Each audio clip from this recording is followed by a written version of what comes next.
Hello, hello, hello. It is July 21st, 2021. I'm Richard Lewis Brown. This evening, starting at 6:30, we're doing our Local 1000 Listens to You. This is where our union, Local 1000, allows everyone to call in and speak their concerns, ask their questions. It's about you tonight. It's not about me or anyone else on Local 1000. It's about all represented employees of Local 1000, any concerned citizens in the community. This is your time. This is your time. Ask your questions, speak your concerns. I ask you to do it hopefully in 2 minutes or less so we can allow everyone to participate. We'll start here at 6:30, or 6:31, and we'll go to about 10 minutes to 8, and then we'll wrap things up. So hopefully everyone was able to get the Zoom link, or you have it on Facebook. If you didn't get the Zoom link that was sent out in the email, please call our union, 866-471-7348. We may not have your correct email address, or it may have gone to your spam folder. Local 1000 is now in the process of being totally transparent, and it's a great thing for our union. So we're going to get started. I'm going to shut my mouth down. We're going to get started. So we're going to go to the first person with a question or a comment. All right. So I'm looking, and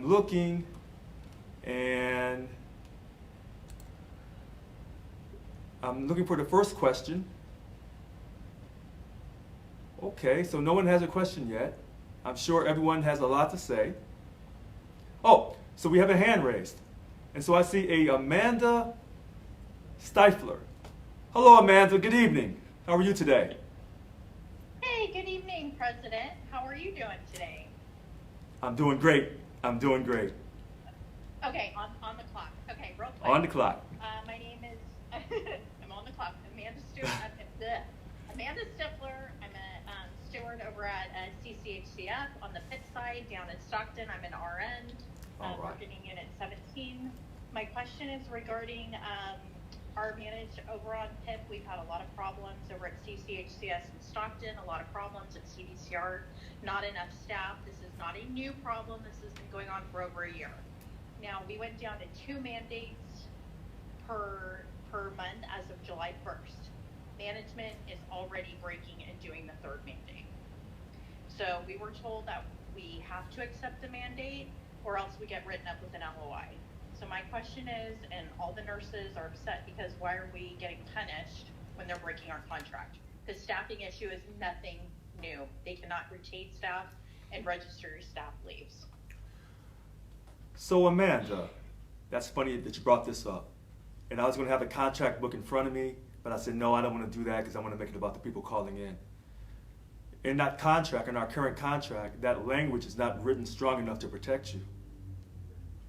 Okay. Now, if I'm not reading it correctly, then I would ask you to contact your job steward and have that job steward contact me. And then we'll sit down. I'm a job steward. Okay, ma'am. I'm a job steward. Right. So, since you are a job steward, when we read the contract, that language is not strong enough. If you still feel that they're violating it, then I'm asking you to file a grievance. Now, I spoke to the people here, the staff here, about this, and they said this is an issue that we have to resolve, but we may have to do a meet and confer. Okay.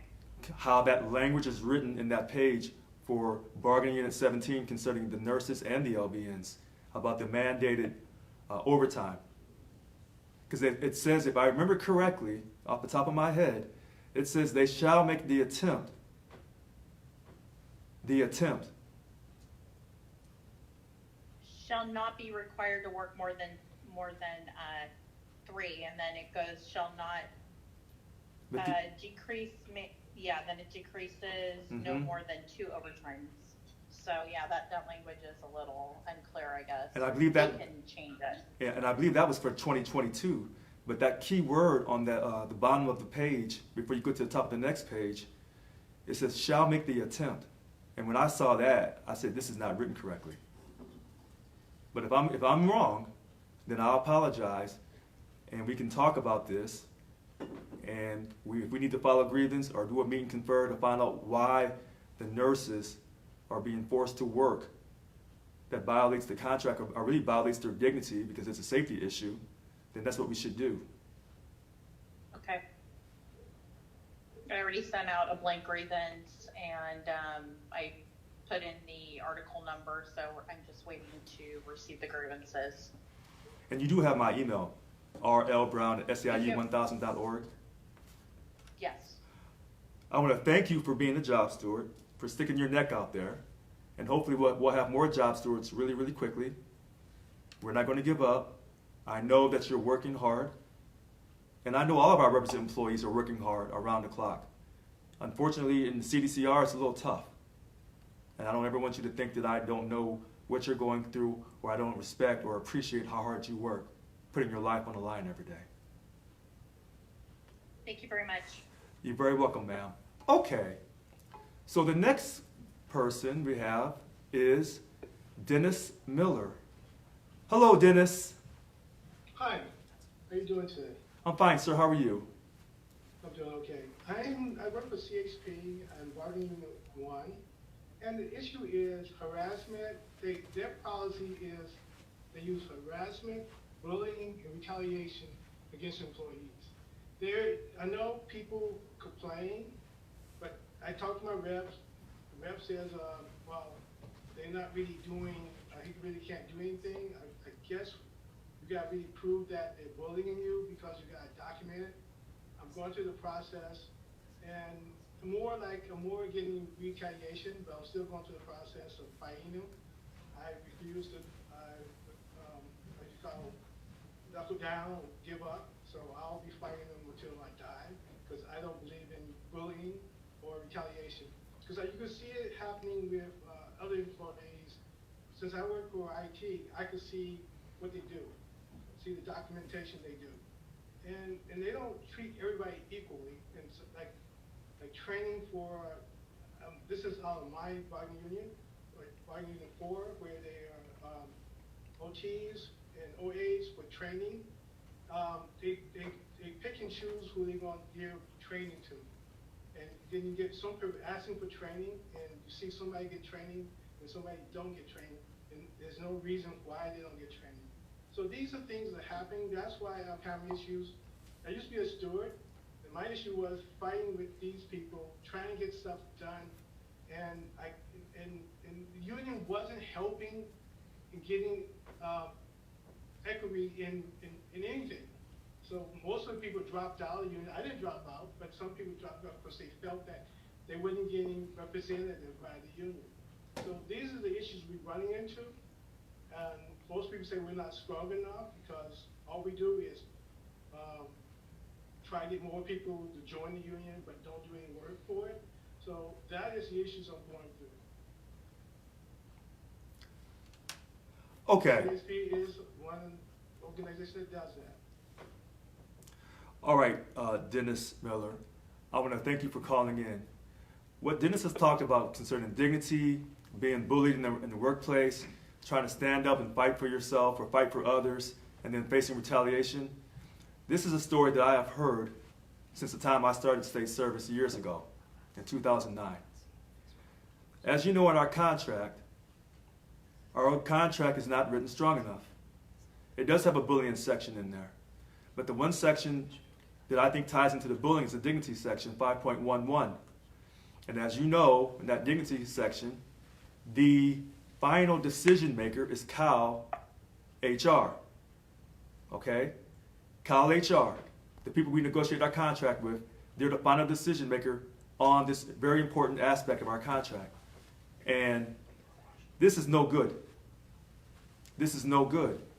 And this is why we're trying to mobilize and get more people to become dues-paying members so we can fight for a better contract. We are doing a restructure of our organization. Hopefully it will be done by the 1st of September. Therefore, we will have more labor reps, even though they're going to need some training.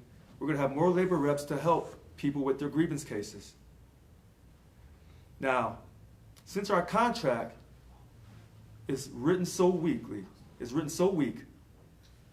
and it doesn't really give us any justice, what can we do outside of that contract to get these bad behaving, self-serving, egotistical, know-it-all supervisors under control.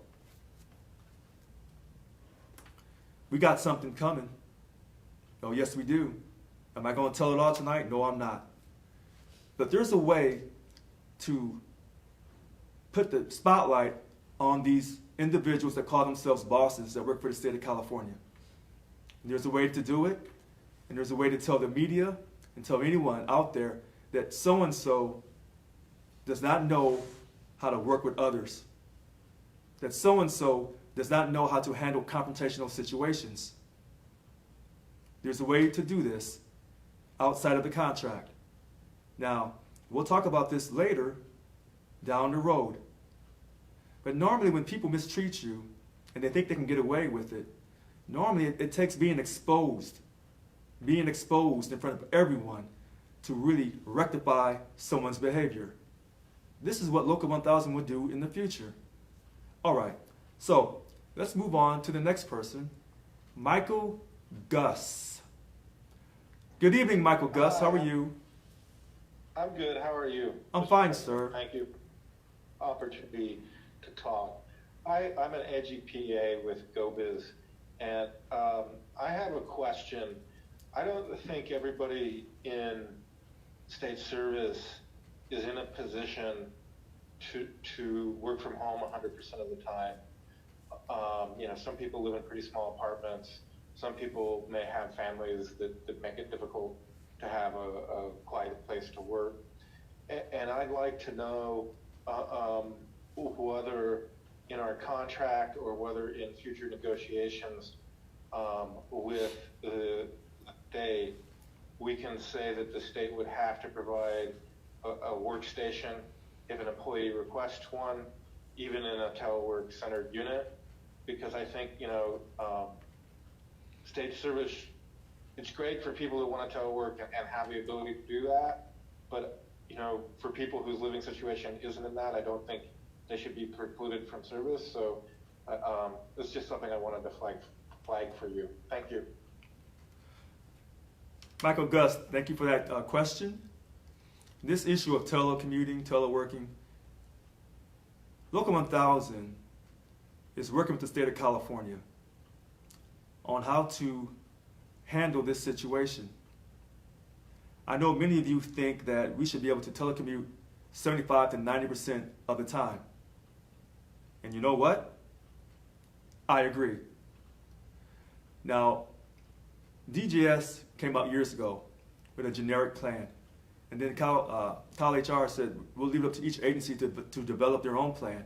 Most agencies didn't have a telework plan. And then when the COVID kicked off in March of 2020, they did an emergency telework plan. But now we need to develop a permanent telework plan. So I know many of you want to create this telecommuting task force. I agree. And we're working on that as we speak. How will we do each particular issue? I would ask everyone, if you have a great idea on how to make this work for your particular agency, you should be putting those ideas down and send it in an email to your DLC president, and I would prefer your bunk chair, because these are important issues. And so, how do you pay for it? Which agencies pay for people to be at home working? Which agencies don't? That's a great question. But it's a hard answer. Hard to find out all these answers for all these particular agencies. But we're working on this. In fact, I had a conversation today about this. I'm asking you, for your particular agency, put your ideas down and send it to your DLC president and also your bunk chair. And I should get a lot of emails talking about how we can make this teleworking work. This idea that we can't work from home, I don't believe that. Are there some jobs that people have to come into work? Sure. Sure there are. But many of us can work from home and still produce the same amount of work as if we were at work and save our environment. And I believe this current governor has also agreed about working from home.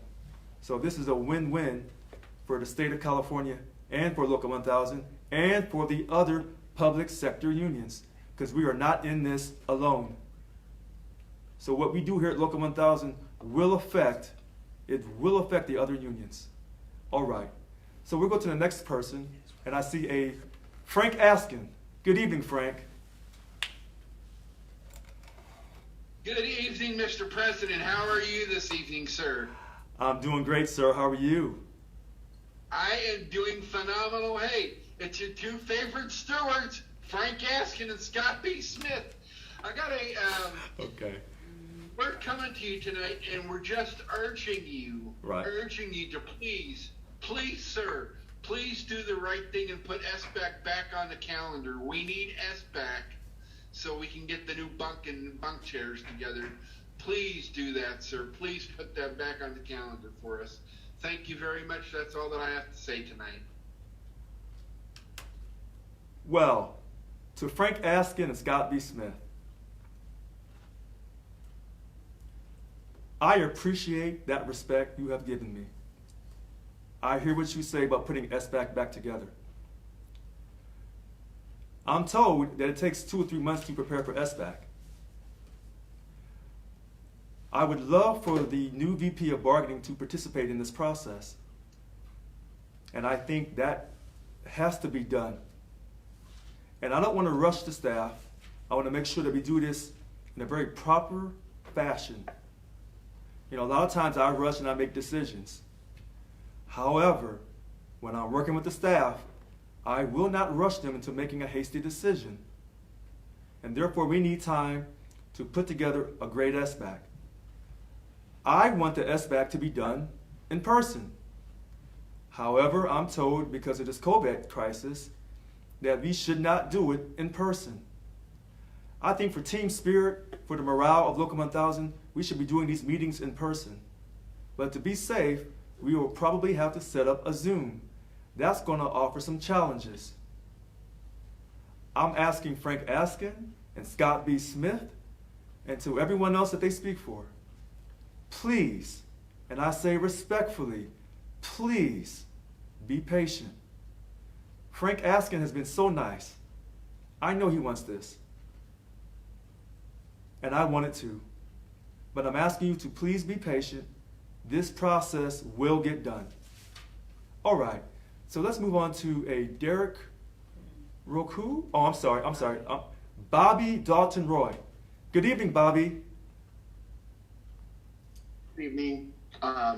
So I actually echo Frank and Scott about the SBAC. As a DBER, I actually had the privilege of serving on a meet and confer today about the contact tracing extension, and it went well. But what I noticed was that the Unit 15 bunk chair, I learned that they retired, and so there's an acting chair right now. And then, like, we have folks like myself that were vice chairs last year that are like trying to fulfill roles for people that ran for statewide office. And so there's just confusion all around on getting, you know, the new chairs installed and everything, and having an election, which is what this SBAC would be. It would be an election. So like that, just I'll echo that.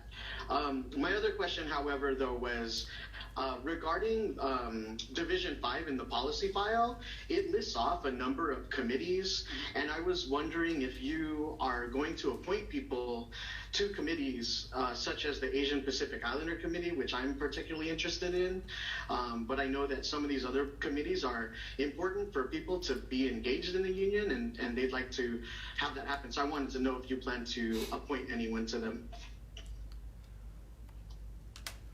But wait, oh, okay.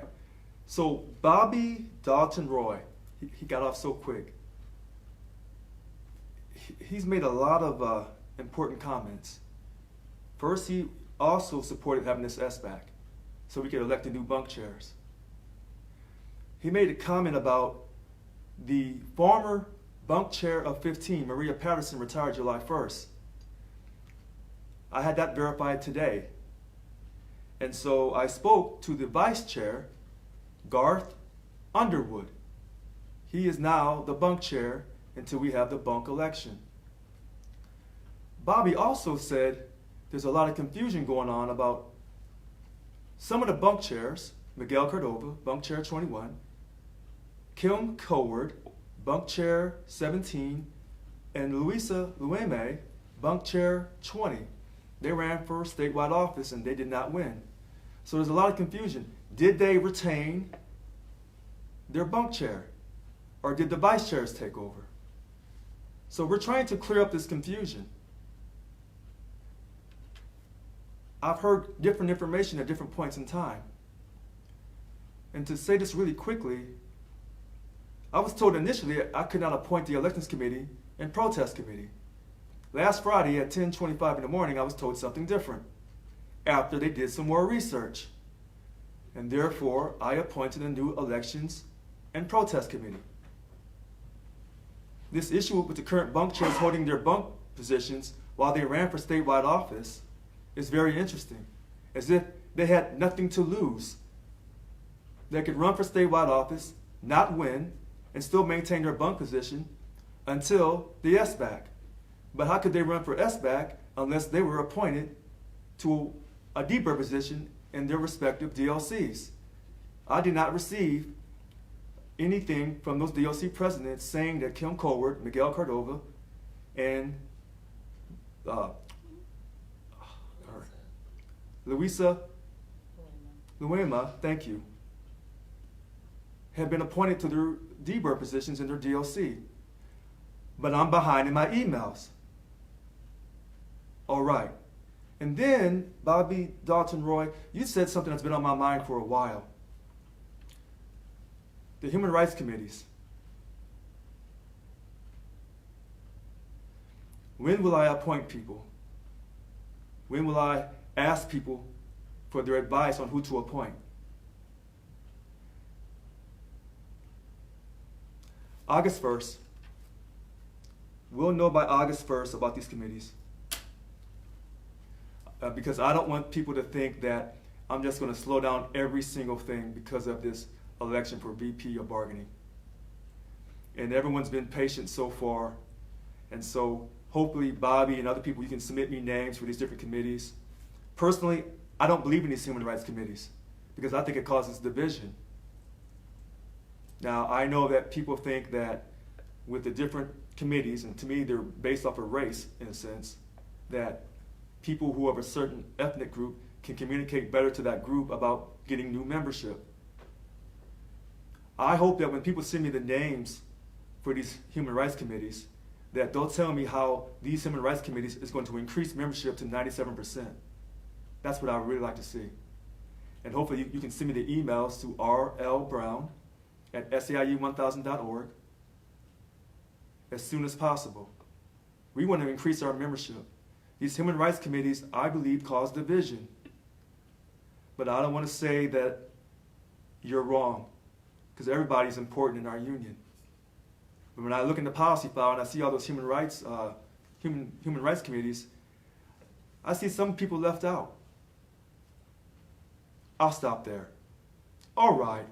So let's move on to the next person, Derek Roku. Hello, Derek. Good evening, Mr. President. Thank you for taking my call. Oh, you're very welcome. Thank you so much. I'm going to try to make this as quick as I can for respect of everyone's time. First off, I want to pick up where you just left off about division, and I agree with you in that sense. As far as these human rights committees, my first question is, I'm a member outside of the union in the Jewish community, and few fellow congregants of mine asked me this past weekend, as I am a board member for my DLC, how do you feel about other local unions taking side in an issue politically that's very anti-Israel? And I didn't have an answer. I said, I'll get back to you on that. To my understanding, we're breaking away from politics. My first question was, can we assure ourselves and our community that this won't happen within Local 1000? Will we not be for those stances? The second question I had was, I really like what you said earlier. I agree. As far as the restructuring of enforcing our contract at our work sites, when there is an action plan in place, I would greatly appreciate it if I can participate in that in some capacity. I understand that time costs lives, and in my work site, there's been a lot of that in the past. I'm not going to get into war stories right now. The third thing is, representing DLC 770, I spoke with our president over this past week, and DLC 770 would like to set up a meeting with you on your time whenever you're available. Thank you. Wow. Yeah. Well, Derek, great comment. I see that you're part of the Jewish community.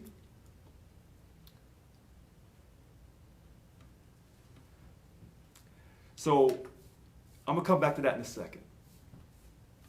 The teleworker situation, yes, I would love for you to take part in that, sir. If you'll email me your ideas at rlbrown@seiu1000.org, that'd be fantastic. Okay. So this is live. And so I have a person from the Jewish community that's a member of our organization. And I ran on this idea, on this belief that we should not be involved in politics. I want to be crystal clear. I am not against Israel. I don't want to exercise or speak my political beliefs as Local 1000 president. I am supposed to represent, and I'm going to represent everyone equally. I deeply respect the Jewish community, Derek. I deeply respect all communities, whether it's the Muslim community, the Christian community, those who are not part of any community. I respect the Democrats and the Republicans and all other political parties. My goal is to unify this union. I don't want to have any division in this union at all. Not based on someone, on what they look like, their sexual orientation, whether they served in the military or not, regardless if they were born in America, if they came over here looking for a better life, regardless of what country they came from. Someone a couple weeks ago spoke to me with passion, and they were Native American. And I heard them and I gave them the utmost respect. And so, Derek, I'm going to turn around and give you the utmost respect. All I simply want to do is unify this union. Having political conversations within Local 1000, in my personal belief, does not unify our union. I know a lot of people feel strongly about Black Lives Matter. I respect that. I know a lot of people believe that the wrong president was elected. I respect that as well. Our country is divided, and I mean it's divided, and I don't see any peace coming in our country for some years.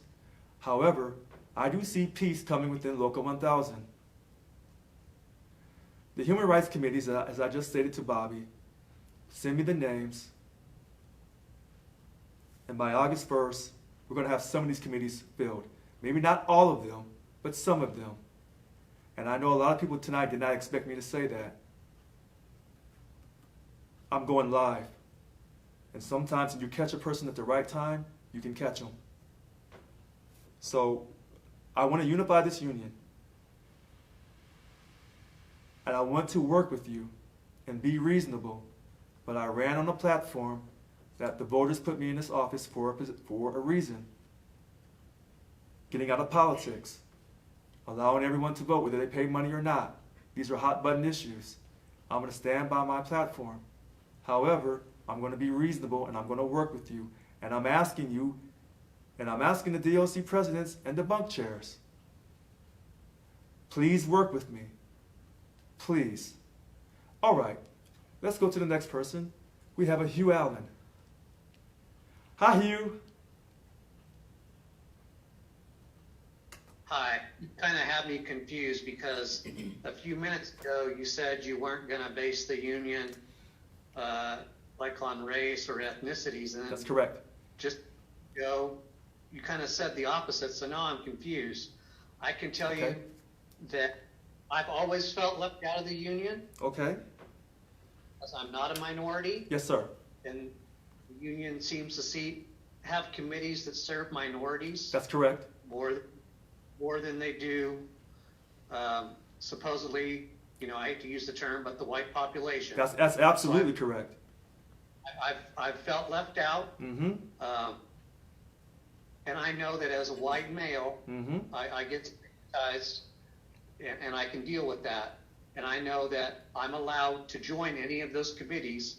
It doesn't matter it shouldn't matter what race or whatever I am, but I don't like the stigma of having committees with names that are ethnically and racially biased against myself, because there's no committee for white Caucasians That's right. in SEIU, as far as I know. My other question is, you talked about reorganization by August 1st or whatever, I think is what you said. What does that entail? And is there going to be like a site that we can go to see like the financial records, how our union is spending our money? That's always been a closed book issue.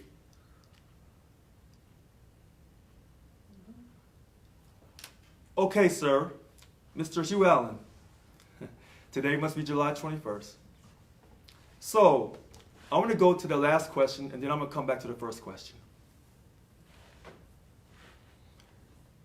Local 1000 has done things in a very secretive fashion for too many years.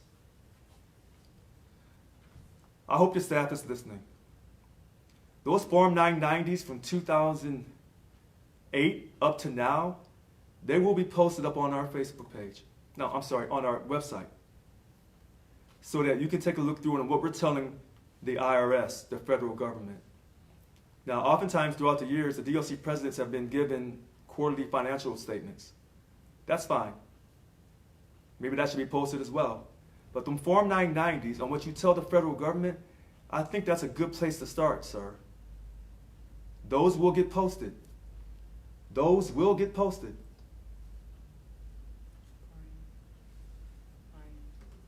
Those will get posted. Okay, now I'm going to go back to the first question. I'm glad Mr. Hugh Allen brought up about being a white man and not seeing himself represented in the human rights committees. I'm glad he said that, because he's right. And I'm glad he had the courage to say something that a lot of white people, represented by Local 1000, whether they pay dues or not, feel in their heart. And I feel the same way for them. See, this is a war we're at with our union. I want to get out of politics. And so I stand by that. But I also know I have to work with people as well. When I went up to Lansing County, I can reassure you, Mr. Allen, I saw a lot of white people. A lot of white people who drive pickup trucks and long rifles. Okay? And I'm fighting for them to protect their jobs at that prison that's closing up there. And I've caught a lot of heat. So I want you to know, Mr. Allen, that I may be a black man from Missouri, but I'm fighting for those white people up there in Susanville. I'm giving it all that I got. And I tried to do an emergency board meeting, couldn't get a quorum to set $2 million aside for those people up there.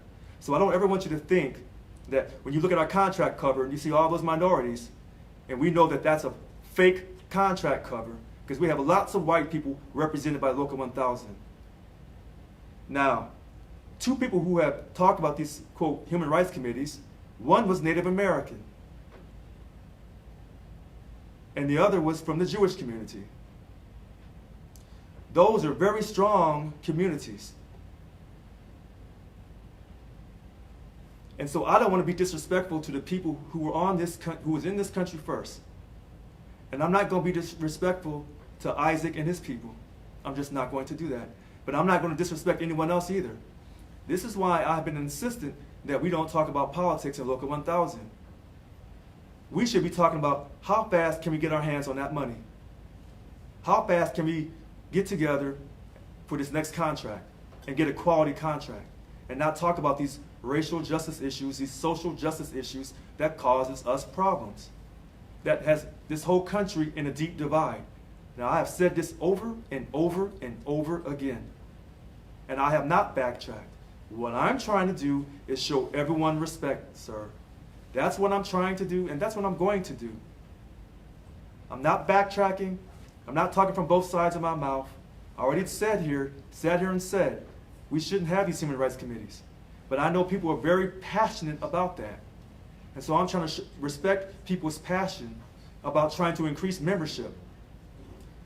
This restructure we're doing in the organization, not by August 1st, sir, it's going to be by September 1st.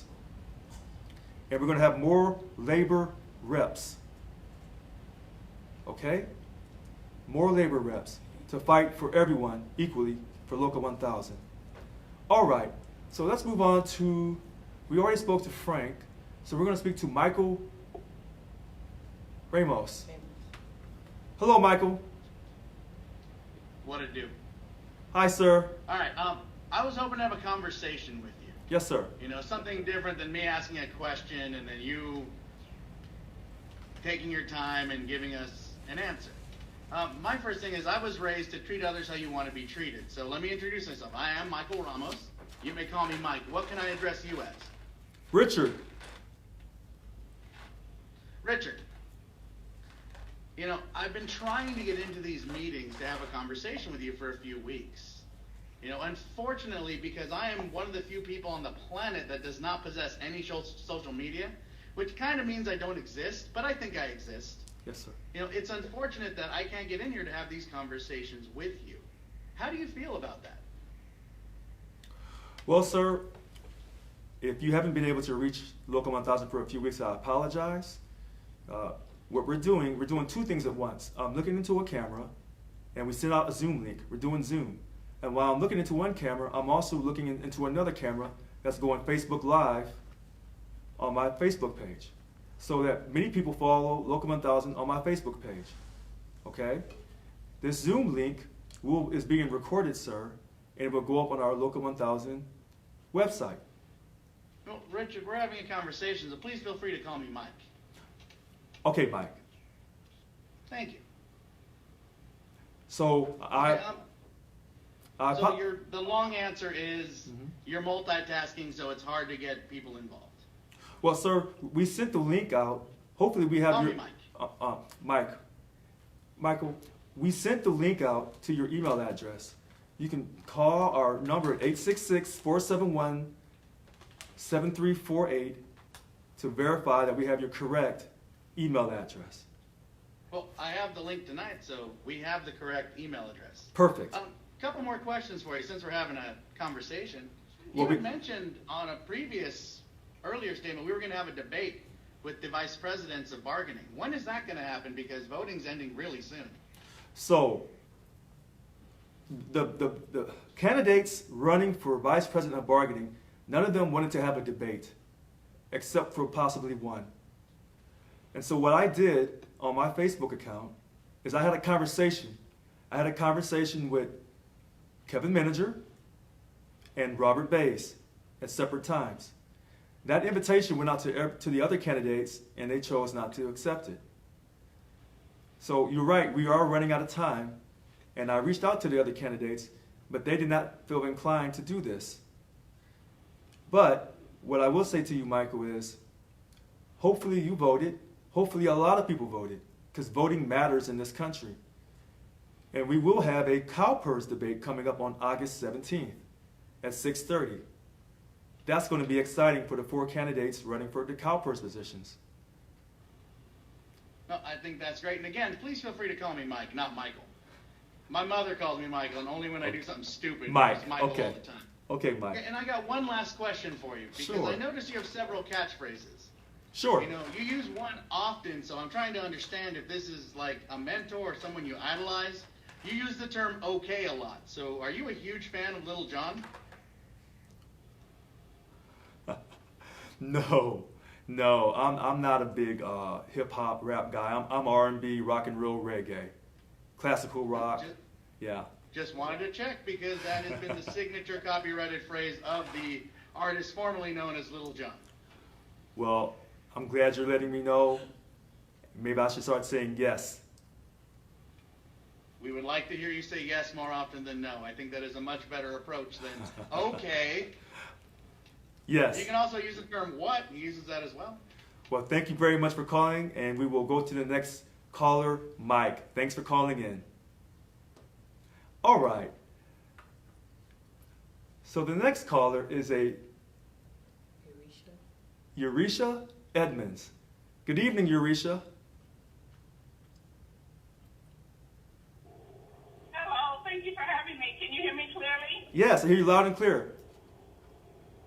I'm sorry, I'm driving. I'm on my way home, and sometimes the times that the meetings are, I'm commuting home.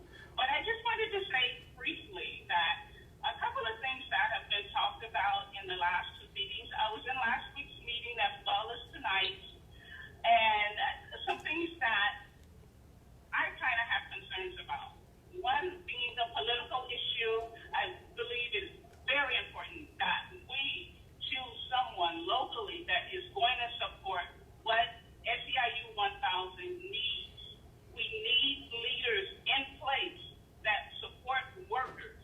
If we do not have that, and we have learned from the past that these people will come for our pensions, and also you think 10% was a lot of money. Get someone else in there. They will take 15%. They will take 15% of your money. It has been proven in history. And another thing that I've heard is about the Human Rights Committee. I was on the Racial Justice Committee. It was not just made up of black people, it was made up of various people. The group was there to support ideals. The group was there to discuss concerns. The group was not created to bash. Yvonne would not have allowed that. So I enjoyed those committees. So if you could bring those back, and if anybody feels that they're left out, I beg you, start a committee. Join our committee. Get involved. That is the only way change is going to happen, whether it be with SEIU, out there on the streets of your city, out there in your local government. You cannot stand on the side and complain. You have to get involved. Thank you for allowing me to speak. That's all I have to say. Okay, so tonight has been a very hot night tonight. Eurisha, thank you for calling in.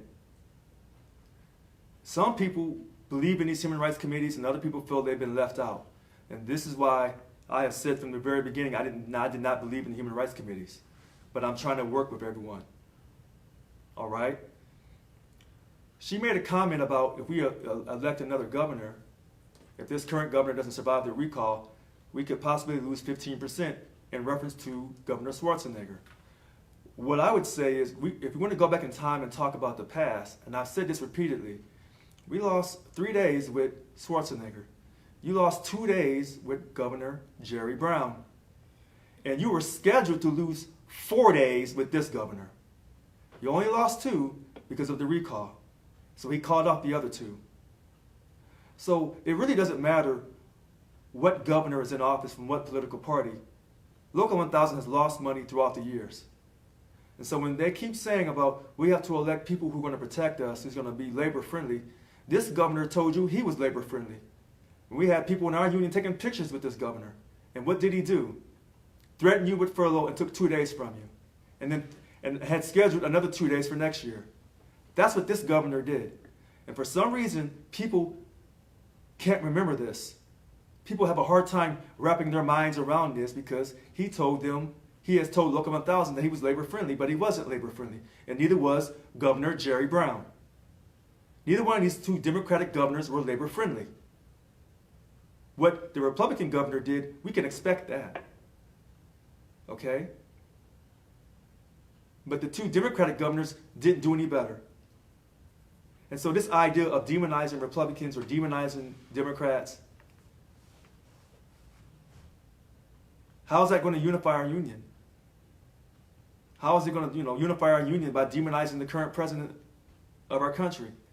Or demonizing the person who lost in this last election for our country? It's not going to.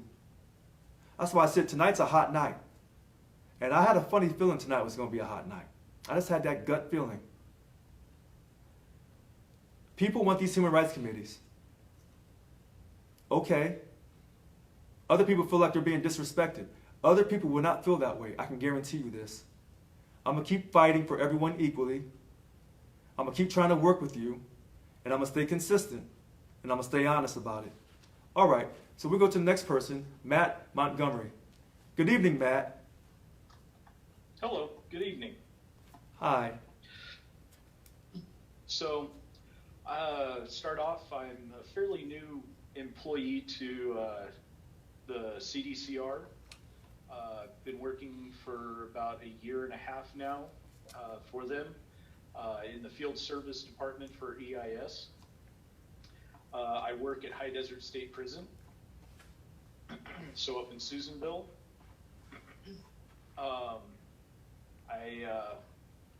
My prior job was I worked for a community college, the one in Susanville, was a member of the union there, very involved. And when I got to High Desert, started working there, I was excited and ready to get involved with SEIU. And as things kind of went along, I lost my enthusiasm. It just did not seem like a union that really was backing the employees. We seemed to be kind of forgotten up there. Didn't seem much like there was much going on with the local DLC. But I wanted to tell you, after you were elected and the letters that you sent out, I've been revitalized. I had put in to start my steward training. I was thinking about pulling that, and I have changed my mind on it. I will go through with it now and be joining the orientation this weekend. So that's my back spiel. And like I said, I just wanted to thank you because you did revitalize my hopes for SEIU going forward. So one of my questions is, I know that you just recently visited Susanville and participated in a town hall. Unfortunately, I was not able to attend because of the fire between Susanville and Reno, and with the concern of it closing down the highway, I opted to head home instead of staying for the meeting. Are there going to be any more meetings like that with and specifically SEIU, not like a big town hall meeting that happened there, so that local members can get questions answered, hopefully, or at least, and concerns brought out to the union? So, Matt Montgomery, thank you for your comment and your question. Local 1000 is going to continue to reach out and help those affected by this scheduled prison closure. When CCC calls me again, I'm going to come back up. Local 1000 will not turn our back on Lassen County. That's not going to happen. We're going to have another board meeting, and we're going to try again to set aside $2 million to help the people impacted by this scheduled prison closure, if it actually happens, for their food, for their housing, for their child care. I'm not giving up on this. Thank you, Matt, for becoming a job steward. Thanks for not losing your enthusiasm, or bringing your enthusiasm back, should I say. I greatly appreciate that. And I wish you had came to that town hall. I wish Hugh Allen had been there. I think maybe if he had been there, he would have a different opinion tonight about me. As you know, our union represents a lot of different people. And what I'm simply trying to do is unify us on the fact that we need money, a substantial pay increase, we need COLA, we need GO pay, and we need job representation. High quality job representation in the workplace. But I'm not giving up on Lassen County, sir. I mean that. Local 1000 will not give up on those people in Lassen County. If you close one prison, what keeps you from closing all the prisons and letting everybody out? We must fight. All right, let's move on to a Hillary Barboza. Good evening, Hillary. Hi, Richard. How are you? Doing great tonight. Good. Hey, I just wanted to share an opinion with you. You don't need to comment if you don't want to. I'm sure that you're sick of discussing this topic already. I just wanted to share a concern I have about politics. Sure. I will preface this by saying I am a political person. Okay. I'm a Democrat. I'm a white woman. I appreciate your concern about white representation. I don't share that same concern. I feel like as a white person, my interests have always been represented at the highest level of government since the beginning of time. And as far as social justice and human rights goes, I feel some of these issues also concern workers. And when it comes to politics, instead of just pulling out completely, wouldn't a better strategy be to meet somewhere in the middle and be more stingy, for lack of a better word, with our money and our resources, and maybe hold these politicians accountable? Look for people with a proven track record for fighting for labor unions and back them. And certainly if there's a Republican or independent or Green Party, whoever, that fights for labor workers, I wouldn't have any problem, giving them some money too. Corporations do it all the time. They split their money between different parties, kind of wage their bet, so to speak. So I don't know. That's just food for thought. And I thank you for your time, and I wish you luck, and go SEIU Local 1000. Well, thank you, Hillary. And I think a lot of people feel like Hillary, that getting out of politics altogether is dangerous. So it's so funny that you said this about holding politicians accountable.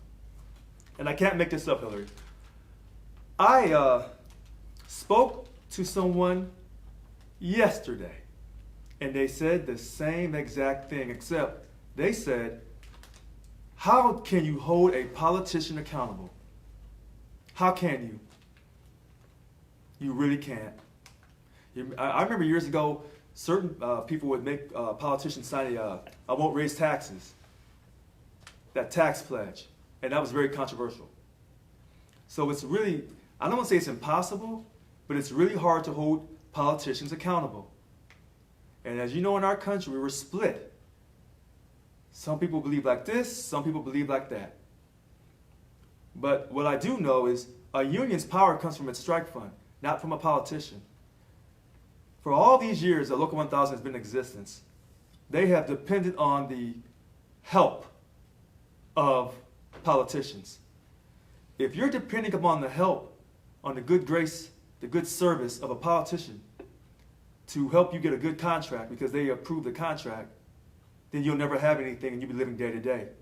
And that's why so many people represented by Local 1000 don't have anything. And some people are actually homeless. And they're living paycheck to paycheck. Because we've been depending upon politicians all of these years. And what has it gotten us? Yet they tell you should be grateful to have a job. Wrong answer. That's the wrong answer. You're in a union. They should be grateful that we voted for them. Because we're taxpayers. And I say that with strength and conviction. The idea that because these politicians approve our contracts, that they have power over us, that is the wrong answer. See, that's a social justice organization. That's not a labor union. For the first time, Local 1000 will become a labor union. We will create a strike fund. And we will bargain in good faith. And we will use our financial leverage to get what we need.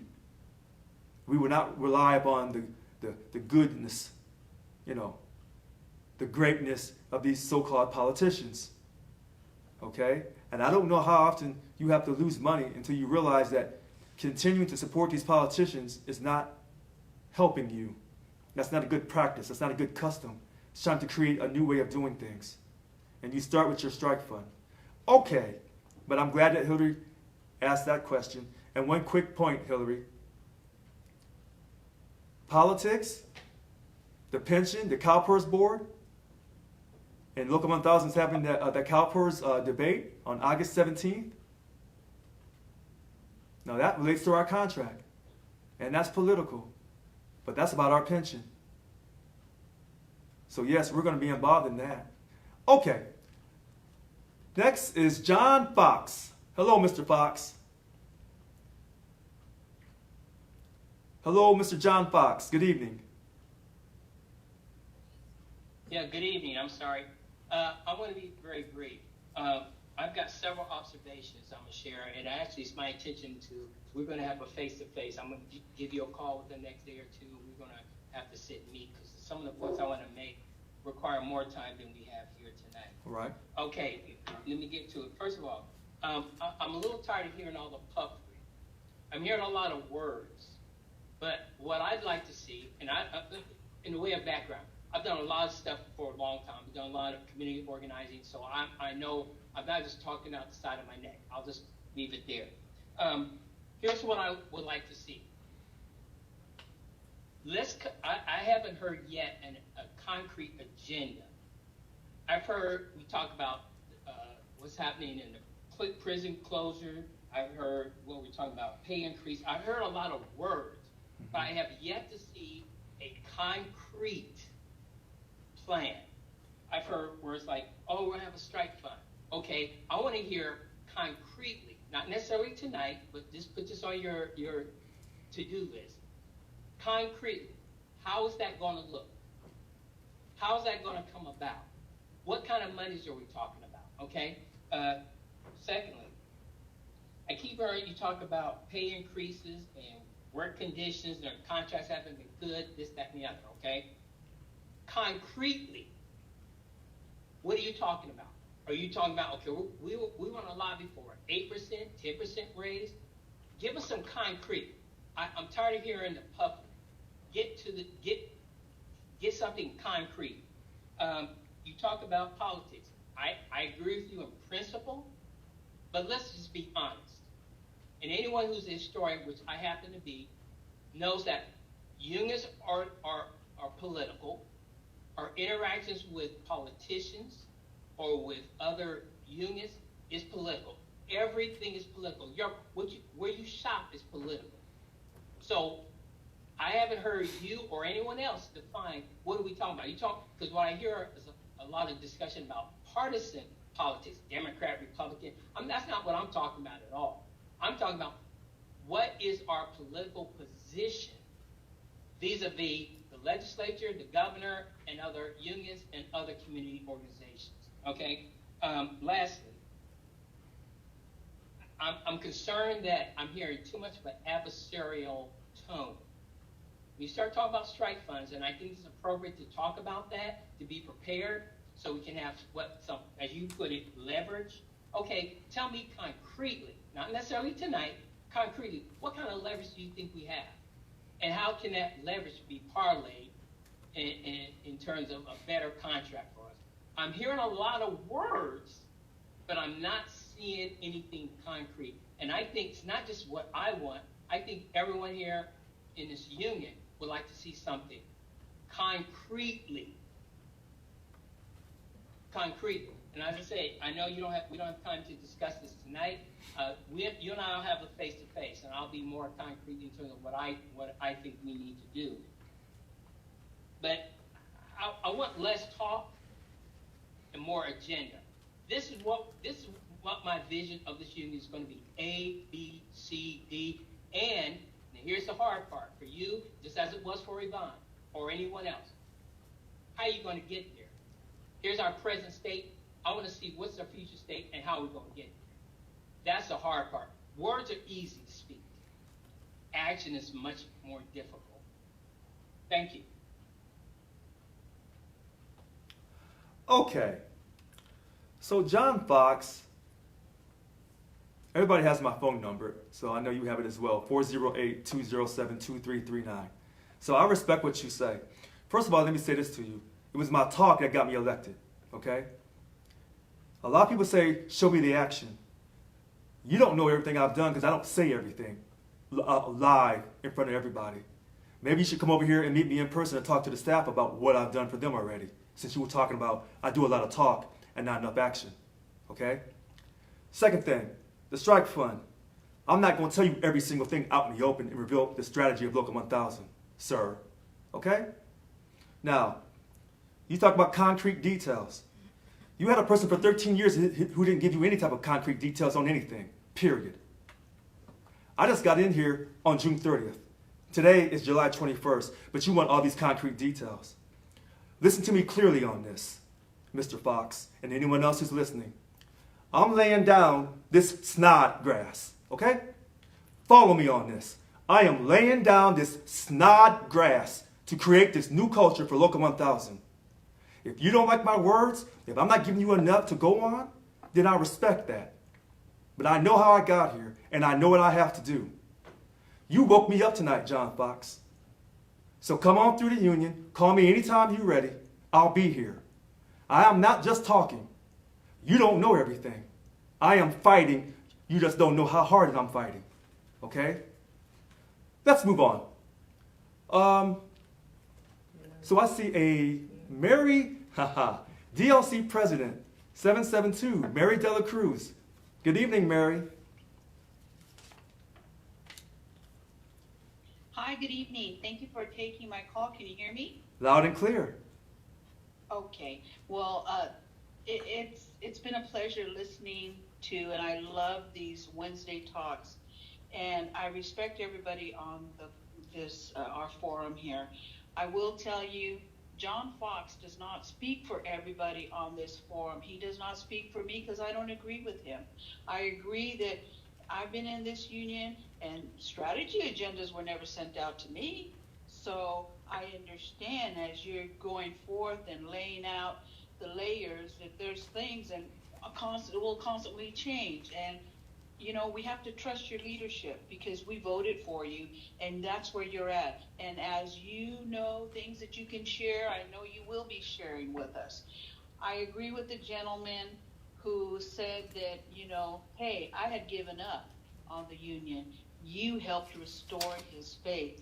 That's kind of the message that I'm receiving from a lot of people that have come back to the union, have renewed their membership, because they thought no one really cared, no one really listens. And I will say, as my fellow brothers and sisters in the union, I think it's fantastic if you've never experienced being not represented. That's awesome. But what we can't lose sight of, what about our fellow members that are calling in right now and expressing to you how they felt? That is real. So, you know, you leave the flock to go to that one. That's what we should be doing. If people haven't been feeling that way, but yet we haven't, can you imagine all these years that they've been feeling that way and we haven't?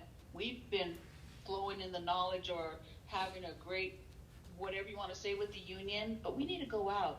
And now that they're actually have the courage to speak up, this is our opportunity to go out and bring them, help them feel the same way that all the rest of you feel. And that's all I have to say. Thank you so much and keep up the great work. Okay. Thank you very much for calling in, DLC President 772, Mary Dela Cruz. I greatly appreciate it. I greatly appreciate the fact that you're willing to work with me transparently. It means a lot to me because everyone knows that the board is really fighting me, and maybe I can count a few votes on the board, your vote being one, and it means a lot. Because if you're taking on the status quo that's been around for Local 1000 for all of these years, it's not going to be an easy fight. And they're going to come at me from every direction. And I know, Mary, that you have my back, and I greatly appreciate it. Next caller is Angela Pruitt. Good evening, Angela. How are you? Good evening, Angela Pruitt. How are you? I'm fine. I'm sorry. I was having technical difficulties unmuting myself. So you can hear me now, right? Absolutely, loud and clear. Okay. All right. So just to piggyback off of what Mary said, John Fox and a few others who got on here and voiced their opinion. I think that's great. That's real big of you, Richard, to sit there and let people call in and say all these little, accusations about you, throwing things about you about politics and this and that and the other. Look, we all live our own lives. Whatever you want to be into, get into it. But I am so tired of getting on here, hearing everybody calling asking you the same freaking questions and stuff. Hell, most of it couldn't even get into Yvonne Walker's damn meetings and stuff unless they was kissing her butt.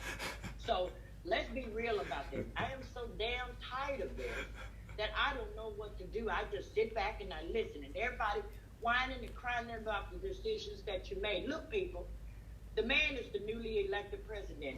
You're not going to see every damn thing that he's doing. Stop asking him and give me something concrete, John Fox. Did you actually vote for her concrete plans? Did she give them to you? I don't think so. So you guys that want to get on here and beat Richard up, stop coming for him. I'm sick of y'all. That's it. Okay. Angela Pruitt. You know, I can always see a real one 1,000 miles away. Angela Pruitt, I hear you. I hear you well. It's something very official about how you say the things that you say. I heard you weeks ago when you talked to Yvonne Walker. It was on a Friday night. And you talked so well. Your hearing, your official ability to look at the situation, look at it, weigh what's right versus what's wrong, and make a decision. I think it's incredible. Your hearing is really, really incredible, Angela. And for you to piggyback off of the DLC President 772, Mary Dela Cruz, I greatly appreciate that. Okay, so we're going to move on. Now I see Frank's back, Hugh's back. Oh, okay. So may I please speak to a Manuel Blondo? Good evening, Manuel. Good evening, Manuel Blondo. Oh, can you hear me? Yes, sir. Okay. Hello, Richard. Congratulations on your election. Thank you very much. I sat through a lot of your meetings for the past 3-4 weeks, mostly on Facebook because I kept missing the 6 o'clock. It's a little inconvenient for me. But anyways, as I watched you through, you kind of grew on me.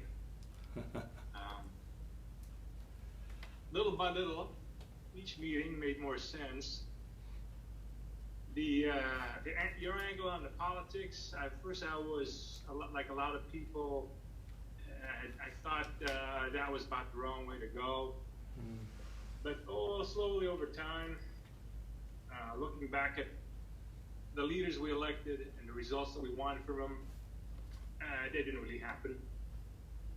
And I could see that our resources would be much better used for other matters other than trying to get people elected. And politicians, no matter what side they are, they're not that reliable. Not reliable. They're only reliable until they're elected. And that's about it. But anyway, as far as the actions you're going to take, back to your point, you've only been elected for a month. And I know that the issues you're taking are many, varied, and complicated. And I'm willing to wait while you lay it out. I'd rather you lay it out in a careful, thoughtful manner than just spout it off on air. And I'm hopefully sometime down the line, you'll release some details on the pathway you're going to choose and how to achieve the goals. I'm looking forward to that. But as far as the past, how you are acting as opposed to the previous administration, I gotta admit, in the past 3 or 4 meetings, you've said a lot more than, I've been a member since like 2013. You've said a lot more in those 3 or 4 meetings than I've listened to since 2013. So I appreciate the effort you're going through. I look forward to your ideas. Like I said, keep talking. I believe people will start getting accustomed and grow. If you grow on to, like I said, it takes a while to catch on to you, but it's getting there. I appreciate your effort, and again, looking forward to what you can do for the union. That's it. Thank you. Manuel Blondo, I want to thank you for calling in. And, the reason why people want all this concrete information is that if I give out concrete information on every single thing Local 1000 is going to do, then they'll say, why did you reveal our strategy? See, this is the trick. This is the hustle. They're trying to hustle me, bamboozle me, deceive me, trick me, manipulate me, lead me astray. You can't hustle Richard Lewis Brown. Don't let these so-called people who tell you they're calling in with honorable intentions, no, they're not. Now, I'm going to lay this out carefully when the time is right. And it's going to be good. And this beautiful snodgrass that I'm laying down, that we're going to plant so we can restructure this organization, it's going to work. I know it's going to work. But the other reason why they want me to lay out all this information is so they can keep attacking me. Now, here's the great thing about America. You can attack all that you want. Problem is, can you take the attack right back?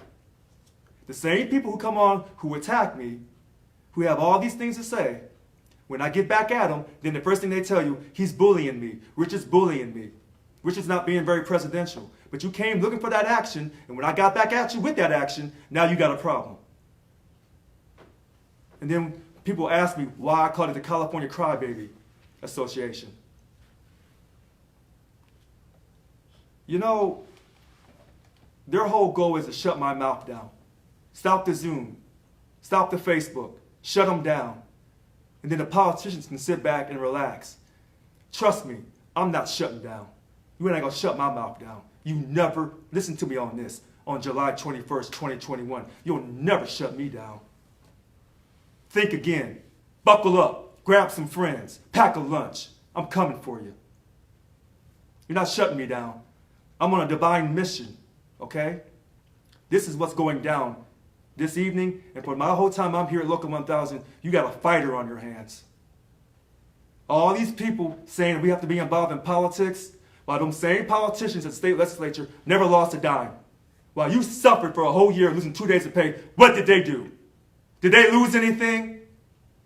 But yet these same people get on here and tell you how important these politicians are. You can miss me with all that. Okay, let's move on. Leona Mitchell.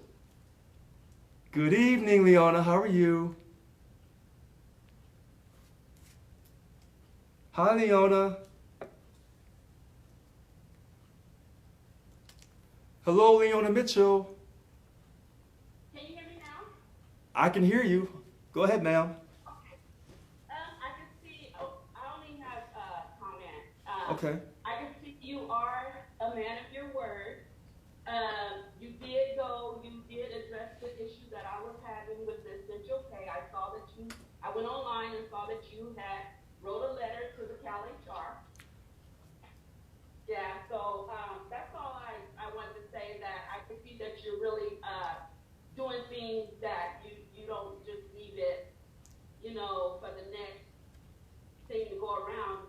That next day, I think you went in and you did write that letter. So I was really happy about that. And one other thing too is because you have all this transparency, with the online and all that. And I never saw Yvonne do that. I never even spoke to Yvonne. But and I never would go into any of those meetings or anything like that. But I see that you are doing some good things. So just keep up the good work, Richard. Leona Mitchell, thank you for calling and coming in the nick of time. Thank you very much. I'm working really hard. It may not look like it.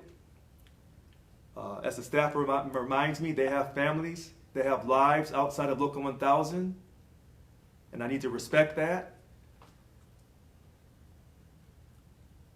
I'm kind of intense because I want to get you this money. I want everybody to have a lot of money, a substantial amount of money. And a lot of people don't believe me when I say that. I'm sincere when I say that. I'm fighting for everyone equally. I want you to get a 21% pay increase. And I'm willing to do everything and anything legally and ethically to get you this money and to get you protection in the workplace from these bad behaving bosses. These people who are criticizing me, my question is, why? Is your heart really in the right place? Remember when I did the video, the phone video? Forgiveness overcomes anger and madness. Remember when I did that? That was for some people in our union. Because they're mad because their candidate didn't win the election. What I can't figure out is if they're so mad, why didn't their candidate get this essential worker pay situation straightened out before I took over? That's what I can't understand. There's a lot of things that were left undone, that nobody said anything to her.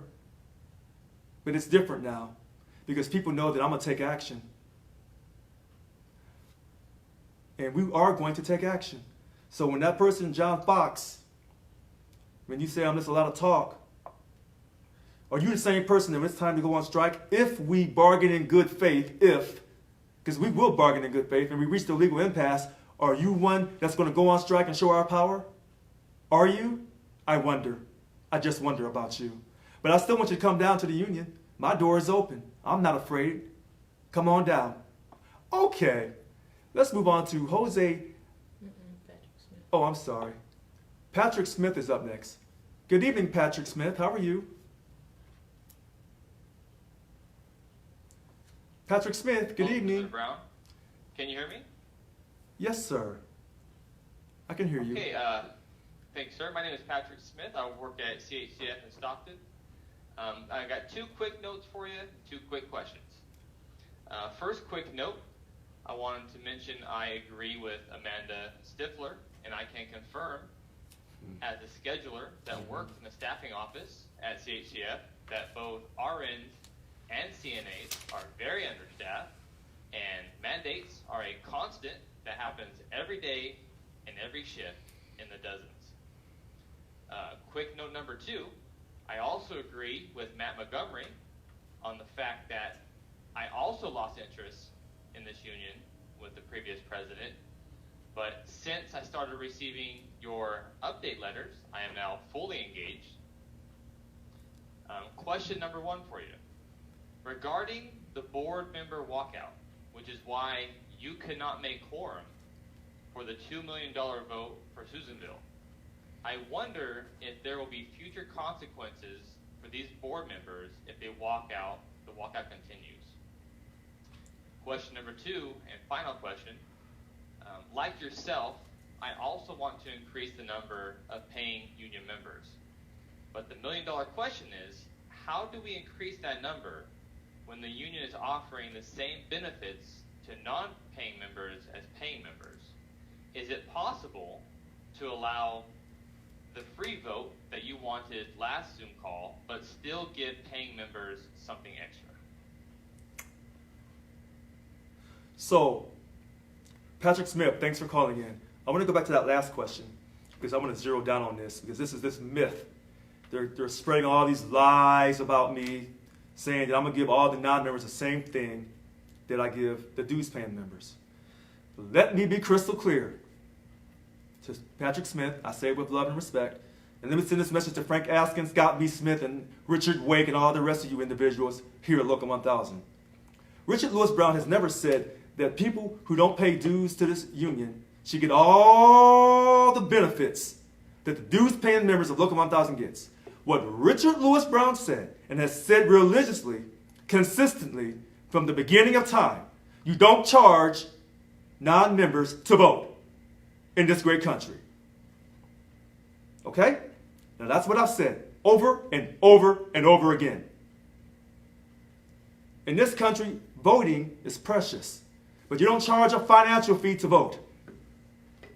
That's the one thing that the dues-paying members have that the non-members should have also, because that contract affects the non-members, and the leaders of this union that negotiate that contract affects the non-members. That's what I said, loud and clear. July 21st, 2021. Let me say it for you again. You don't charge non-members the right to vote.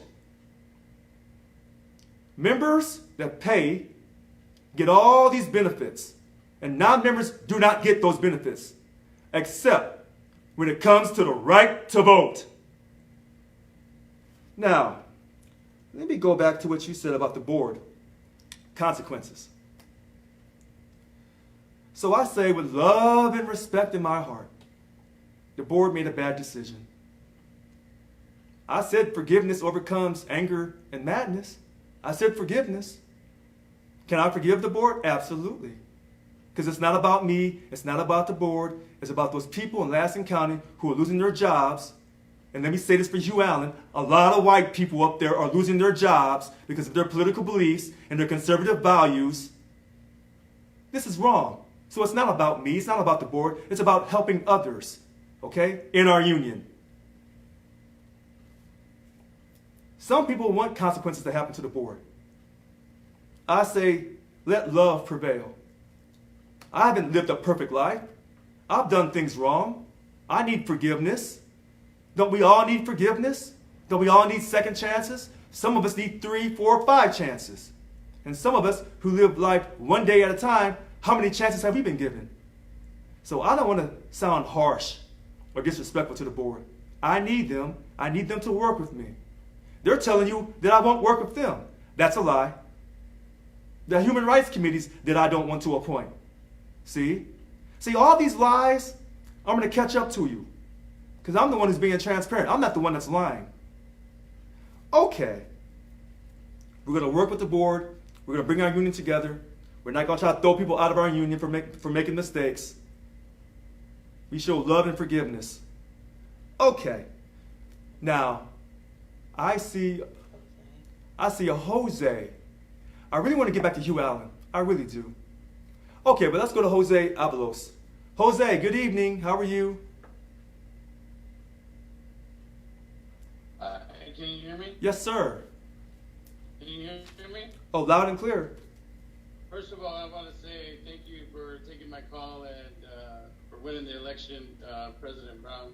Thank you. You're very welcome. I missed out on the letter that was written to CalPERS in regards to the essential pay. I'm a job steward for CDCR in the prison system, and a lot of my coworkers and personnel are wondering if what came out with the meeting with the governor in regards to essential pay for all of our bargaining units that we represent. How was that conversation? And are we going to get entitled to some type of essential pay? Okay, Jose Avalos. Thank you for calling in. Thank you very much. The essential worker pay, essential worker premium pay, it's not in our budget for us. It's not. That $27 billion from the federal government, it's not in the California state budget to give to us. This is wrong. So you're asking, how did the meeting with the governor go? Well, I called the governor today, left a message. I also emailed the governor. The governor is busy. He's just busy. Maybe he's, I don't know, giving out vaccination dream getaways or create more vaccination lotteries. He's busy. So he's too busy for this week, and it looks like he's too busy for next week. I'm still going to try to reach out to the governor. So I've gone through the official channels, gone through the front door. Now I got to go through a back door. The local 1,000 representative employees, you're my only priority. And so I got to keep talking and trying to reach this governor one way or another. Now they tell me he's mad at me. I would say, Governor Gavin Newsom, get in line. Get in line. There's a lot of people mad at me because I'm disrupting the status quo and I'm not allowing you off the hook for all the things you've been doing. I'm just not. And even though the board on June 2nd had an emergency board meeting, the board was able to give $1 million to the SEIU State Council, and they took the official position to oppose the recall. And that's great for the board. They did that before I took over because they felt like that was so important because they knew that I'm a man of my word and that when I took over, he wouldn't get that money to help him fight his recall. They knew that. So they gave it to the SEIU State Council on June 2nd. I'm going to keep fighting to speak to the governor. I'm going to keep fighting for us. And I'm going to do it loud and transparently all over social media. And I'm going to still keep calling him and trying to go through the back door to reach him. He knows who I am. He knows who I am. I'm not going anywhere. Okay. But thanks for your call. So I see a Sylvia Castro. Go ahead, Sylvia. Sylvia Castro. I'm still here, sorry. Oh. Extra steps. Thank you. I just really quick call, question. I was hearing you about the voting, and we know how you're very passionate about that. And it seems to me that when you're talking about the poll tax, you're referring it. You don't charge to vote, and I can see that. All members should have a chance to vote on a contract. I'm thinking that's what you're referring to. But what about when it comes to voting for the officers? I mean, because I'm still very up in the air about this. The idea that membership should have, some kind of privilege. I mean, it's kind of like people who pay their dues are investors, and non-investors don't get to vote. I mean, even in the private sector, but only the investors get to vote. And I think that's what I'm seeing. I'm seeing people here who are sacrificing their money, making an investment in their union for benefits, i.e. a profit. And so therefore, when it comes to voting, whether it's for issues regarding the way the company's going or electing officers, that's a privilege that only members are allowed. So, and I get what you're saying about not charging, and of course we're not charging because members choose to pay. And so a person who opts not to pay is opting also not to be a member. And that is probably the most controversial thing I have, and I'm sure a lot of other people feel that way too, is that paying dues is an investment. And I know how you're making an analogy with the poll tax. I wonder maybe if you can see my analogy with investors and how they would feel if the public could vote on how a corporation runs its company. I don't think they'd be too kind to that. We probably wouldn't get very many investors either. So, I'm glad that you called in, Sylvia Castro. Let me see if I can walk back for a second. You talk about investment. We are a nonprofit. We're not run for profit. That's the first thing. Second thing about investors having the right to vote in a corporation or whatever. That's a bad analogy because they can go anywhere they want and invest in any corporation that they want. When you come work for the state of California, certain job classifications are controlled exclusively by Local 1000. So whether you pay money or not, by that contract, as a job steward, I must fight for you. So this whole idea of investment... Only those people who are investing are the ones that are allowed to vote, is what I'm saying. So that's the analogy. Right, but yes, they can go to any company and invest. Right. Right. That's absolutely right. But as an investor, only the investors are allowed to vote. Right. So again, an investor can go to any company. When you come work for the state of California, you cannot go to any union. You can, but your wages and working conditions are controlled by Local 1000 because of the exclusive representative clause. The reason why you never heard this is because the former presidents have never told you this. So when they tell you these people are not paying money, so they're not invested, that's not true. That is absolutely not true. A lot of people can't afford to pay the dues, number one. Number two, a lot of people won't pay the dues because they don't want to promote or support the politics of Local 1000. I'm the only president that will tell you you can be a full dues paying member and not have to have any of your money go towards politics. Through the membership dues declaration letter. Call me, 408-207-2339. I'll educate you. This idea that you don't pay money, then you can't vote because you're not invested, that's the wrong answer. The people who lead this union, such as myself, were voted on. The people we represent should have that right to vote for the leaders and for this contract. And it's up to us, the leaders, to encourage our non-members to vote, but not just that, but to become dues-paying members because we need their money to run this organization, pay the salaries for the staff, ensure the staff has a good wage, not a livable wage, but a substantial wage. A substantial wage. Okay? Now, this is a hot issue, and I'm going to stand my ground on this issue. I am not bending. I mean that. Okay? You don't charge people money in this great country to vote. I don't care how you spend this. I don't care about these bad examples you keep giving me. That is wrong. Book it. I mean what I say. You're not charging someone to vote in this country. How many people are unemployed but steady voting in this country? Tons of them. They voted this past election. Okay? But this idea that, well, you don't pay money, then you can't vote in our elections. That is such an arrogant mindset. It's an evil mindset. We are controlling people's wages and working conditions. Therefore, you will allow these people to vote. And if all these bunk chairs and DOC presidents, if you're doing your job and you need all this union leave, then show me how you're increasing this membership. Don't tell me about your members because they're already here. I want to know about the people who are the non-members. What are you doing to reach out to convince them to become dues-paying members of this union? That's what I want to know. Okay, so let's move on. Oh, good. So I want to go back to Hugh Allen. Let's go back to Hugh Allen. Come on, Hugh.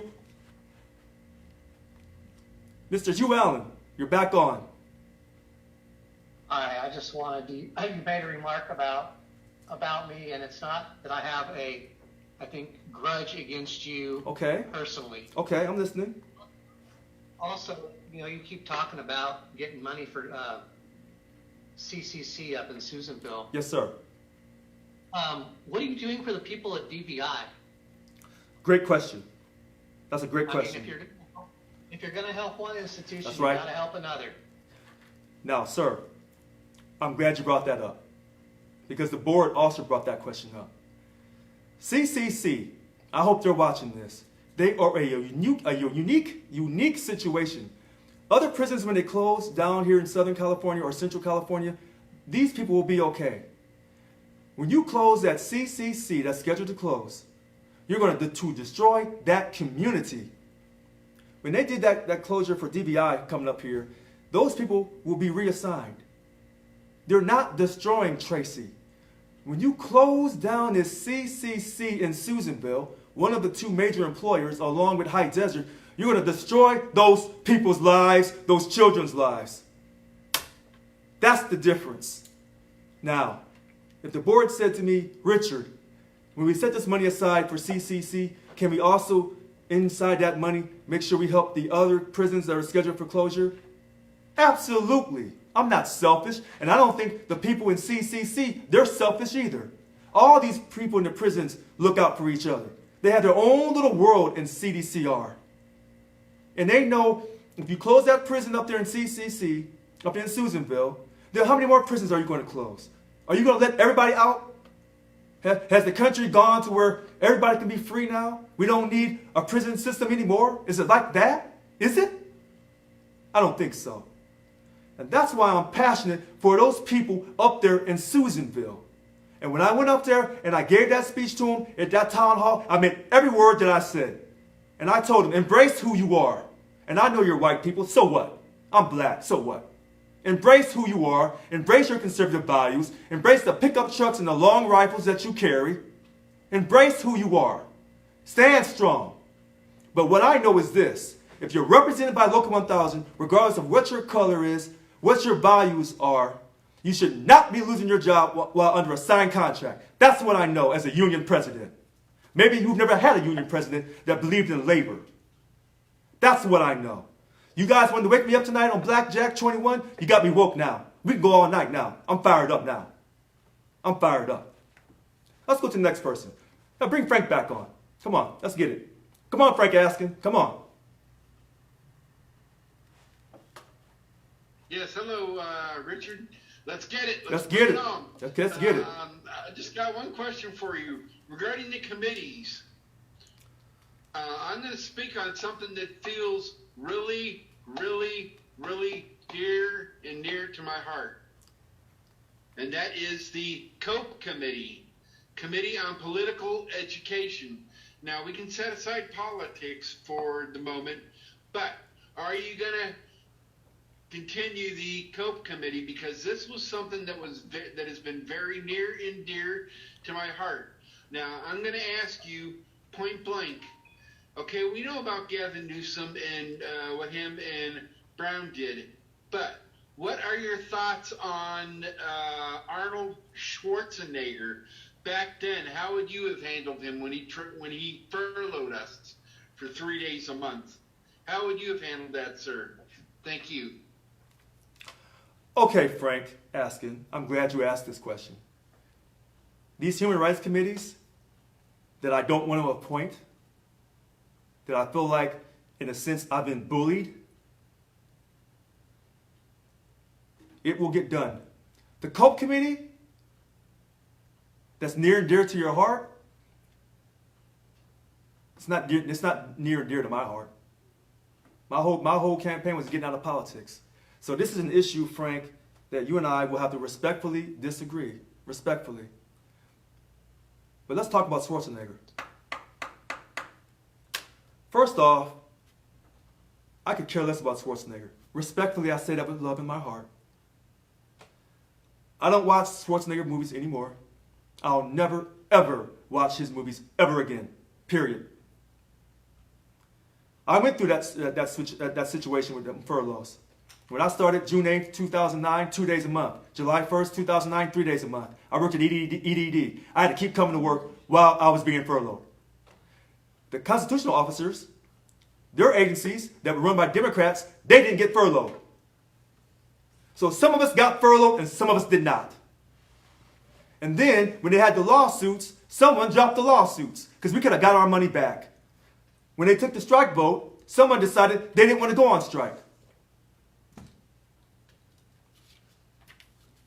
Okay. There's no love for Schwarzenegger from me. Anybody that comes and takes our money, kick rocks. Miss me. We ain't friends no more. You cannot take someone's money and think it's going to be cool down the road. I'm sorry. I may be from Missouri and I may be a little country, but don't mess with my money. We ain't cool. We ain't friends. I don't care if it isn't presidential. Don't let someone take your money or manipulate you, trick you into giving up your money, and while they protected their money. Millionaires. And when they tell you we have to pay money into politics, you can never outspend a corporation when it comes to politics. Who's telling you these things? Have you lost your mind? Have you lost your natural mind? What little money we give these politicians, they laugh at. Those corporations pay them. Take them out to eat and do all kinds of stuff. I'm fired up tonight. Y'all caught me tonight. All right, let's move on. Brian Curtis. Come on, Brian Curtis. Go ahead, Brian Curtis. Hey, Richard. How are you? I'm doing great. How are you this evening? I'm doing great, thank you. So my question's kind of simple on this. I know we've kind of visited the topic of dues paying members versus non-dues paying represented employees. Yes. And I understand your concept of not having a poll tax. But as a dues paying member for a very long time, I'm curious, you mentioned the generic word of benefits that we have, but I'm trying to figure out exactly what I get as a dues paying member versus a person that doesn't pay any dues at all. I don't see anything concrete or official or anything like that where I'm getting something that benefits from my $90 a month. And that's all I got. Brian Curtis, let me slow down for a second, because what you said, I've heard a lot of times in my campaigns. That whole benefits of being a dues-paying member is on our website, and it lays down the whole list. The insurance, a lot of people like the insurance, the car insurance, the health insurance, it's the life insurance. And then you have the entertainment discounts. Other people say that all that stuff they offer for benefits for dues-paying members isn't worth anything. So there's a big debate. Is it worth it or is it not for that $90 a month? But the one thing I know, that vote, people will pay for that vote. That's a big deal with people. Because if you look at all those benefits, that number one thing that comes across people's minds, if I pay, I can vote, and I can have a voice in my union. That's the most important thing to anybody who pays money to Local 1000. My ability to vote on leadership and on contract ratification.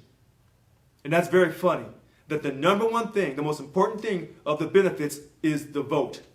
Everything else, not so much. But yet I've told you, charging someone to vote, making someone pay money to vote in our country is wrong. It's wrong. But voting is so important, and I know the dues-paying members know this. But yet, as important as it is to pay money to our union so you're eligible to vote, then why the hell did we have less than 8,000 people vote in this last election if it's so important? If it's so important to vote, then why we have a low voter turnout? Because people have what? As they said tonight, lost their enthusiasm. I don't lose my enthusiasm. I'm fired up. But people have lost their enthusiasm. So this idea of having dues-paying members paying all this money, but yet they refuse to vote. But yet, I know in this country, in this last election, all of you people represented by Local 1000, I know you had your butts out there at the polls. Oh, yes, you did, because you're on Facebook talking about it. I'm watching you people. Okay, but to answer Brian's question, maybe we don't have enough good benefits to justify that $90. Maybe, Brian, if we were getting you a substantial pay increase and getting you protection in the workplace for you or for the people you represent, whether they're dues-paying members or represent employees, maybe you would feel better paying $90 a month. And for some people who contribute to COPE or pay the extra $2 for the Political Action Committee, for the PAC, maybe you'd be more excited and you'd have more enthusiasm. Okay, we're going to go to a Davida Corey Richardson.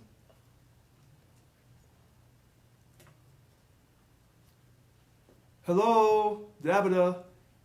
Davida. Hi, it's Davida. Hey, Davida. Can you hear me? Yes, loud and clear. Hi, great.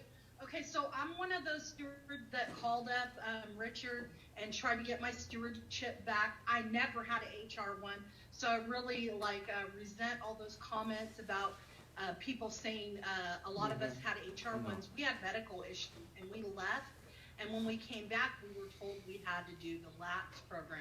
Now, I noticed Paul Koch on here. He was actually my first DLC president. That's how old I am.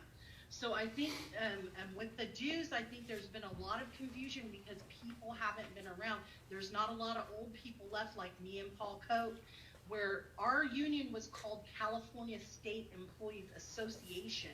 So when that section you're talking about for the Ralph C. Dills Act, that was because we were an association, we weren't a union, and we fought really hard to become a union because we had things happen like where they played politics with our paychecks, and they would say, oh no, you're not going to get paid, the budget isn't signed, you're going to get a minimum wage paycheck. And that was a real thing back then, and I was a single mom, and that really affected me. Also, I want to say I worked for corrections, so I'm really, really happy how you're standing up for those people at CCC, because like you said, it will destroy an entire community. It isn't like if you get A layoff, like I've been in layoffs before. I was in layoffs when I was at CDC when it was before the R. And, we could get jobs here in Sacramento, but if you're up at CCC, there's nothing else up there, and you will have to transfer down. My friend Yolanda Batista, who was also a steward, she owned a house here, and she had to actually go up to High Desert and work there, or she wasn't going to have a job. And like her, she was also a single parent, and we have real hard choices to make. So when you're helping those people out, that's really awesome, because we shouldn't have had to make those hard choices. I had other education, so I went from an OA to an account clerk over on the Alabama side of Aerojet when I was at Aerojet.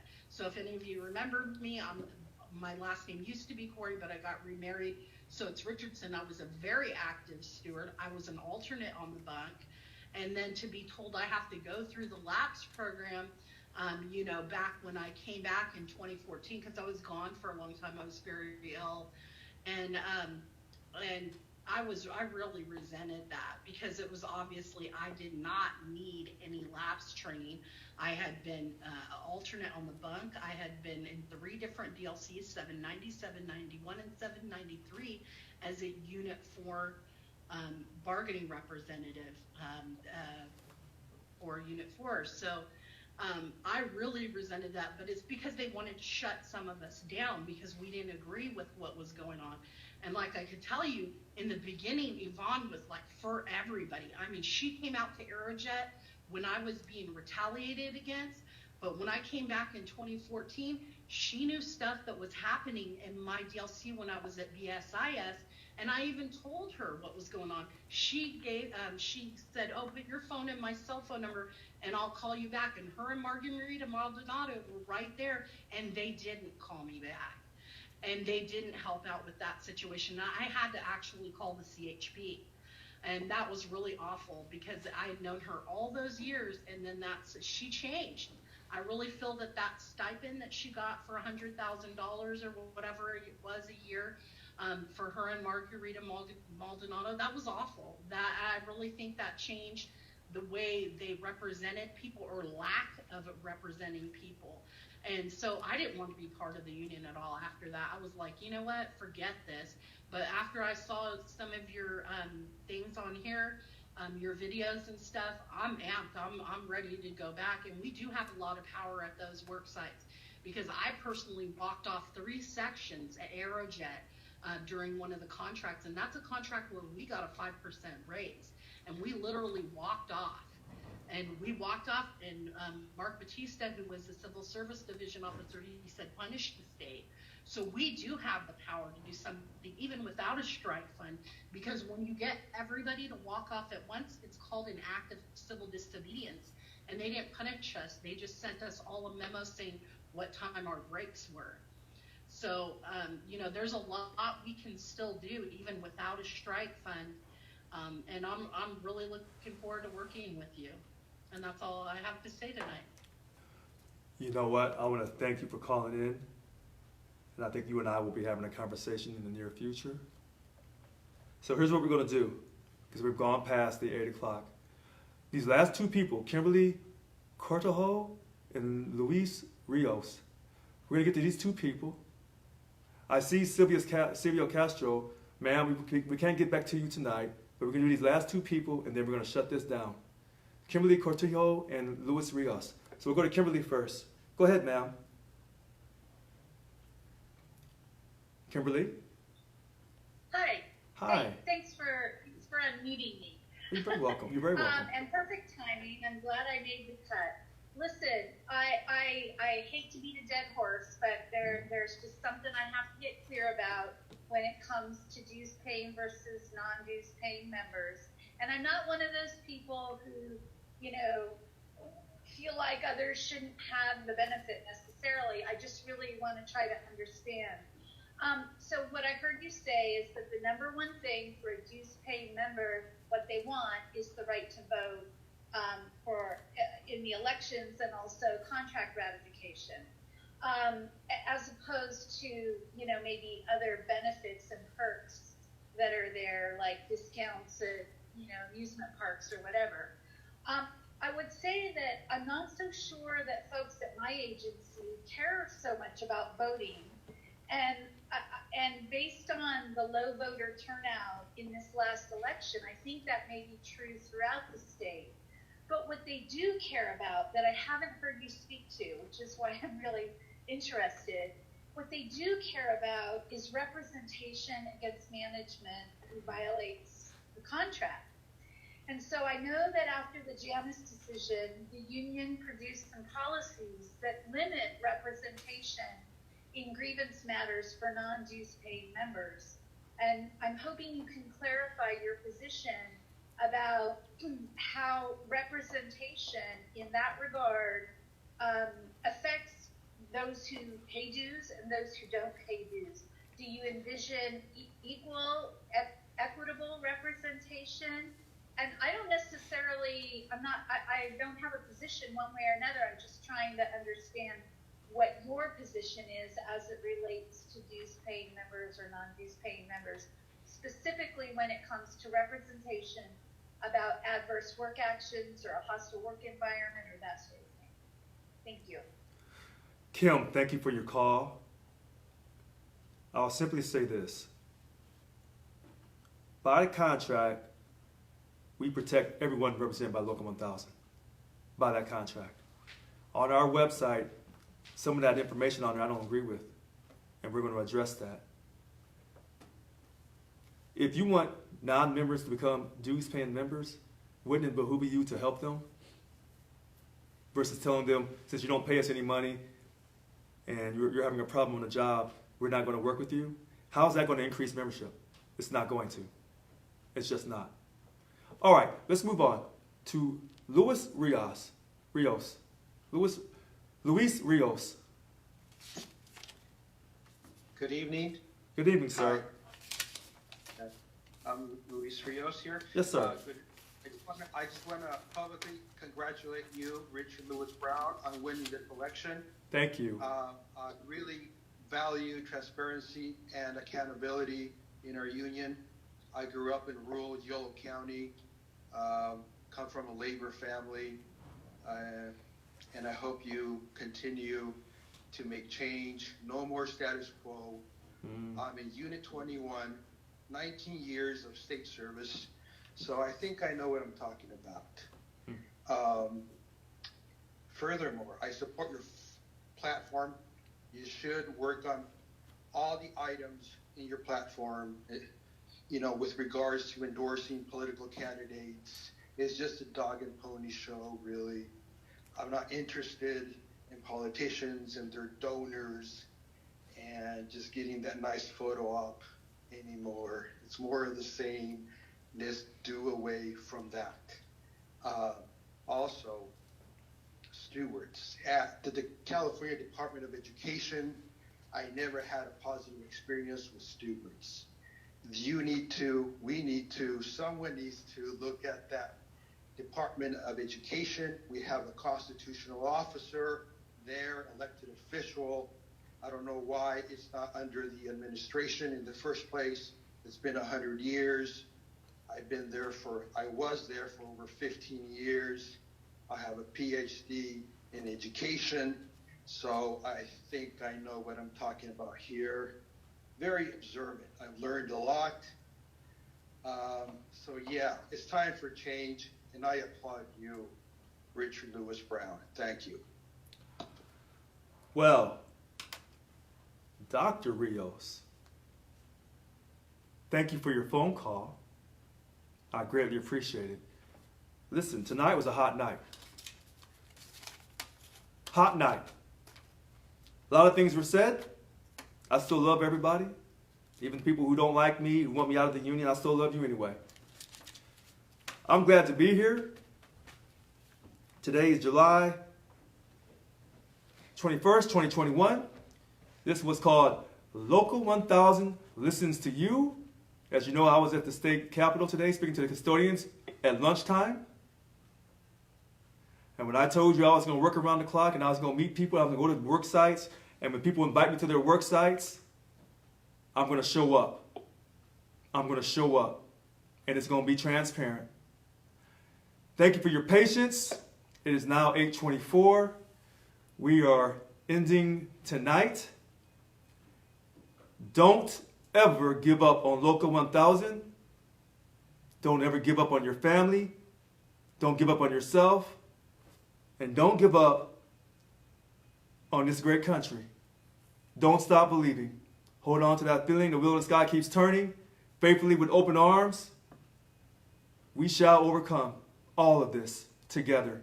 Thank you. Good night.